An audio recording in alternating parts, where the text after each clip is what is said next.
To measure the internal resistance of a battery, potentiometer is used. For R equal to 10 ohm, the balance point is observed at L equal to 500, and for R equal to 1 ohm, the balance point is observed at L equal to 400. Internal resistance बताना है। Question में detail में explain करूं तो ऐसा है कि एक यहाँ पे पोटेंशियोमीटर है और उसकी हेल्प से कोई अननोन बैटरी है, उसका इंटरनल रेजिस्टेंस मेज़र करना है। थोड़ा थोड़ा डायग्राम बनाते चलते हैं। ये यहाँ पे अननोन बैटरी है, इसका ईएमएफ ये भी अननोन है और इसका इंटरनल रेजिस्टेंस ये भी अननोन है और हमें यही इंटरनल रेजिस्टेंस यहाँ पे मेज़र करना है। ठीक है, तो यहाँ पर किया क्या गया है कि ये जो बैटरी के टर्मिनल्स हैं लाइक ए एंड बी, इसको एक्सटर्नल कोई रेजिस्टेंस है कैपिटल आर, जिसकी वैल्यू दो केस हैं, पहले वाले में 10 ली गई है और दूसरे वाले केस में 1 ली गई है, कनेक्ट कर देना है। अभी आर ही लिखा रहने दो, यहाँ पे आप चाहो तो सी और डी लिख दो। तो कैपिटल आर और स्मॉल आर की वैल्यूज़ के बेसिस पे यहाँ पे करंट फ्लो करेगी और यहाँ पे कुछ ड्रॉप आएगा। तो ये आपका जो बना है ये पोटेंशियोमीटर का कंप्लीट सर्किट नहीं है। पोटेंशियोमीटर के सर्किट में दो पार्ट होते हैं, एक प्राइमरी सर्किट होता है और एक सेकेंडरी सर्किट होता है। ये सेकेंडरी सर्किट है। प्राइमरी सर्किट कैसा होता है, इसमें एक वायर होता है, कनेक्टिंग वायर नहीं है, इसमें रेजिस्टेंस है। चाहो तो आप ऐसे ऐसे बना भी लो, लेकिन नहीं बनाओ तो ज़्यादा अच्छा रहेगा।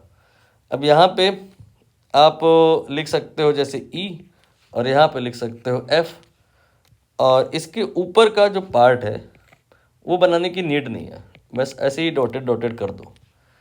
वहाँ पर होता क्या, बस इमेजिन कर लो कि एक बैटरी वगैरह वहाँ भी रहती है, वो अगर बना देंगे तो फिर आप समझ नहीं पाओगे कि कौन सी बैटरी की बात हो रही है, इस वाले की या यहाँ वाले की। तो बेटर विल बी कि आप वहाँ का जो सिस्टम है बैटरी इंटरनल सब मत बनाइए, उसका जो आउटपुट है, उसका जो ड्यूटी है उस पर बात करेंगे। उसका ड्यूटी ये होता है कि ये जो दो पॉइंट होते हैं ई और एफ, इनमें इन दो पॉइंट के बीच में एक पोटेंशियल डिफरेंस मेंटेन हो जाता है, राइट। और इसकी जो अगर हमें लेंथ टोटल पता है मान लो, और पोटेंशियल डिफरेंस पता है मान लो, 100 वोल्ट का मान लो पोटेंशियल डिफरेंस है और लेंथ मान लो वही आपकी 5 मीटर है, तो इसका मतलब हम कह सकते हैं 20 वोल्ट पर मीटर का ड्रॉप इस वाले वायर में आएगा। ये जो आपने कहा है इसी को कहते हैं पोटेंशियल ग्रेडियंट। इसको हमने एक्स मान लिया है, वोल्ट पर मीटर कह लो चाहे सेंटीमीटर, यहाँ पर सब कुछ सेंटीमीटर पे है इसलिए मैंने ये लिखा है। तो जैसे ही आप पोटेंशियल ग्रेडियंट यहाँ पर एज्यूम कर लिए एक्स, तो ऊपर का जो ये प्राइमरी सर्किट यहाँ पर बनाया जाना चाहिए उसकी रिक्वायरमेंट ख़त्म हो गई, नहीं बनाओगे तो चलेगा। अब आप ई और सी को ज्वाइन कर दीजिए, इससे सर्किट में कहीं कोई फ़र्क नहीं पड़ेगा। फ़र्क तब पड़ेगा जो अगर आप इधर भी ज्वाइन कर दो, इधर अभी ज्वाइन नहीं करेंगे। यहाँ पर आप ऐसे एन लिख दो, अभी यहाँ होल्ड करना है, अभी ज्वाइन नहीं करना है। देखेंगे कि कहाँ पे ज्वाइन करना होगा, यहाँ यहाँ यहाँ। क्वेश्चन एक बार थोड़ा और रीड करते हैं, अब आपको शायद समझ में आएगा।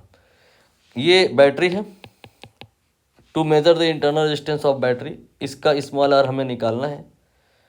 पोटेंशियोमीटर, इसे आप पोटेंशियोमीटर कह सकते हैं, यूज़ किया गया है।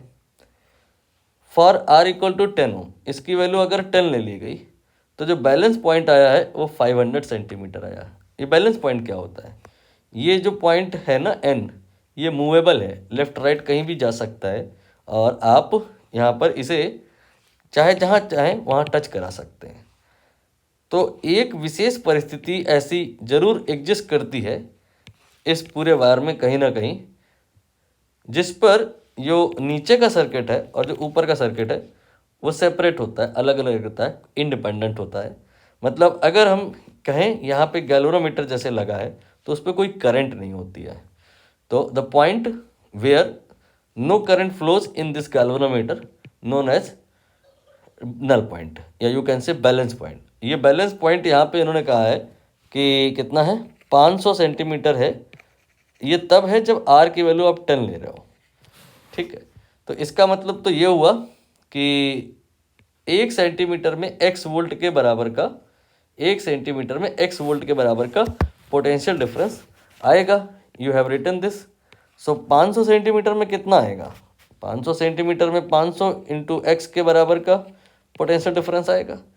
ये पोटेंशियल डिफरेंस आ गया है ई और एन के बीच में, और चूंकि यहाँ कोई करंट फ्लो कर नहीं रही है तो इसका मतलब पॉइंट एन और point D they will be at same potential, V equal to I R. I zero है तो वी भी ज़ीरो होगा, इसका सेम पोटेंशियल होगा। बाकी इधर तो हर जगह कनेक्टिंग वायर ही डला हुआ है। इसका मतलब यहाँ पर जो E और N के बीच में आपने पोटेंशियल डिफरेंस कहा है वही पोटेंशियल डिफरेंस आपका C और D के बीच में एग्जिस्ट करेगा। कितना, 500x के बराबर। ठीक है, और ये आपका जो R है, इस पर जो V है इसे आप लिख सकते हो I इंटू आर। ठीक है, R की वैल्यू 10 हो गई। I यहाँ पर कैसे निकाला जा सकता है, I निकालने के लिए हम इस वाले सर्किट को इमेजिन कर सकते हैं। Already I have told that कि ये आपको नहीं बोलना है कि यहाँ से जो करंट निकलेगी इसका कुछ पार्ट ऊपर जाएगा। ऐसा इसलिए नहीं होगा क्योंकि ये जो N है ये नल पॉइंट है, बैलेंस पॉइंट है, यहाँ पे करंट पॉसिबल नहीं है। तो जो यहाँ से करंट अगर ऊपर चली गई तो यहाँ से इसको रिटर्न भी आना होगा और वो पॉसिबल नहीं है, बिकॉज ऑलरेडी आप बोले हो ये नल पॉइंट है। तो इसका ये मीनिंग हुआ कि जो बैटरी से करंट निकली हुई है वो नीचे वाली लूप में ही फ्लो करती रह जाएगी, और जो वैल्यू होगी उस करंट की वो हो जाएगी E M F then total resistance that is 10 plus R. ये हो गया आई का value multiplied by 10। Equation number 1 आपने बना ली। इक्वेशन नंबर 2 ये कैसे बनेगी, बस चेंजेस देखिए। यहाँ पे जहाँ पे आप कह रहे हो 500 सेंटीमीटर है, दूसरे वाले केस में ऐसा नहीं है। दूसरे वाले केस में यहाँ पे 400 सेंटीमीटर ही है। तो ये 400 सेंटीमीटर हुआ क्यों, क्योंकि आपने यहाँ पे जो दूसरे वाले केस में रेजिस्टेंस लिया है वो 10 ओम नहीं है। रेजिस्टेंस दूसरे वाले केस में कितना लिया गया है, 1 ओम। तो जो अगर आप यहाँ पे रेजिस्टेंस कुछ कम मात्रा में ले लोगे तो इस सर्किट का जो नेट रेजिस्टेंस होगा वो कम हो जाएगा, और यहाँ पे जो पोटेंशियल ड्रॉप बनेगा वो भी कम हो जाएगा। इसीलिए जो ये नल पॉइंट आएगा दूसरे वाले केस में यहाँ पर नहीं आएगा। ये थोड़ा सा अकॉर्डिंग टू द क्वेश्चन कहाँ पर आया है, पहले ही आ गया है, 400 सेंटीमीटर पे आ गया है, यहाँ पे कहीं पे। तो पहले वाले केस में जो पोटेंशियल ड्रॉप था ये दो जो पॉइंट थे के बीच में कैसे निकाला था आपने, पोटेंशियल ग्रेडियंट मल्टीप्लाइड बाई 500, और दूसरे वाले केस में कितना हो जाएगा, पोटेंशियल ग्रेडियंट मल्टीप्लाई बाई 400। इतने वोल्ट का potential difference between this two point exist करेगा, that will also be between this two. So यहाँ पे दूसरे केस में 400x आएगा आई इंटू आर के बराबर। आर की वैल्यू इस बार 1 हो गई है, और यहाँ पर आई ये भी बदल जाएगा, E divided by R plus r, capital R plus small r, capital R 1 हो गया है, नाउ मल्टीप्लाइड बाई 1। ये इक्वेशन 2 हो गई। और अब हम इन दोनों इक्वेशन की हेल्प से दो चीज़ें निकाल सकते हैं। क्या निकाल सकते हैं, एक तो ई निकाल सकते हैं और दूसरा आर निकाल सकते हैं। ई नहीं निकालना है, हमें केवल आर निकालना है। एक्स कैंसिल हो जाएगा, डिवाइड किया मैंने दोनों इक्वेशंस को, तो आ जाएगा 5 डिवाइड बाई 4 इक्वल टू, ये आपका ई ये भी कैंसिल हो जाएगा, और ये आएगा 10 प्लस आर, ये डिवाइड में आएगा, इसके बाद में 1 प्लस आर, और 10 यहाँ पे आएगा डिवाइड बाई 1, उसे आप रहने ही दो, ओनली 10 लिख दो। और अब आप इसको सॉल्व करो तो ये 2 आएगा, क्रॉस मल्टीप्लाई कर लीजिए, 10 प्लस आर यहाँ पर इक्वल आ जाएगा 8 देन 1 प्लस आर, तो यह आ जाएगा 10 plus R equal to 8 plus 8 R. यहाँ से जो 7 आर आएगा दैट विल बी 2। ठीक है, आर इक्वल टू 2/7।